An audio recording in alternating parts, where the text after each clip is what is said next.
The fourth myth about marriage is a contract. The truth is marriage is a covenant. Now let me give you a definition of a contract. A contract is an agreement between two people for the purpose of protecting their rights, limiting their responsibilities, and safeguarding their interests.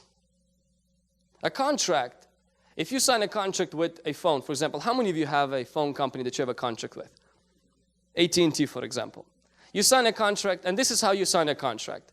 You give them, let's say, $100 every month, and they give you text messages and minutes and internet to use. One thing about a contract that's different between a contract and a covenant is that with a contract, you only put part of you on the line. With a covenant, you put everything on the line. When you make a contract with AT&T, you're not putting your heart there, you're not putting your mind there, you're not putting your soul there, you're not putting anything except $100 a month. When you make a contract with your place where you are living, you're making a contract just with living. You're not putting everything on the line, just a part of your life. When people walk into marriage, many times they walked with a mindset, it's a contract, and they put just a little bit on the line. You may say, that doesn't happen. Yes, it does. Just recently in Las Vegas, there was a couple that was married for 77 years.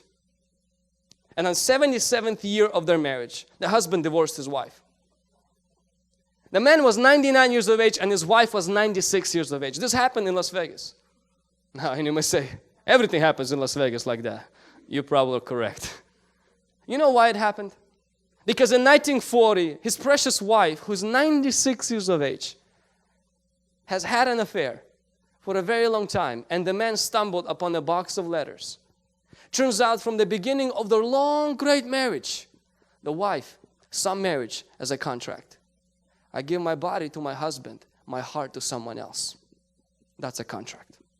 A covenant is I give my heart, my mind, my eyes, my feet, everything to the other person. God doesn't make contracts with God's people. He makes covenant. That's why He gave only Son. He didn't give Jesus His pinky. He gave Jesus all of Jesus to us. And that's why God expects in the first commandment, not a little bit of us. He expects all of us because God doesn't have a contract with us. He has a covenant. And for that, I am grateful. Another difference between a contract and a covenant is the contracts are always with expiration date. All contracts have expiration date. If you have a contract with AT&T, it has 2 years expiration. If you have a contract with your rental, it most likely has 6 months or a year. When people get married, many times there is an expiration time in the world, in their mind already. When this person does that, I will pull the trigger. When this person does that, I will walk out. If a new model comes in, and it's going to be very easy to get it, I will walk out. That is a contract. A covenant is eternal. The only way covenant can end is through death. I like what Billy Graham's wife said when they asked her, you were married to this great evangelist and, probably was very hard. Have you ever thought of divorce? She said, no, but murder, yes. For us, covenant, the only way covenant ends is by death. Now, of course, that was a joke. Don't get it wrong. Don't get it right. She wasn't thinking to kill him. But the point is that covenants only end with death, not with an expiration of the contract. The last thing about a covenant and a contract is this. Contracts are always written with the ink. Covenants are always grafted in blood. To write a contract, and if you ever go to a company and they ask you to write a contract with your blood, it's an occult. Run from that. Contracts are written with ink. And at the end, you have to sign your name.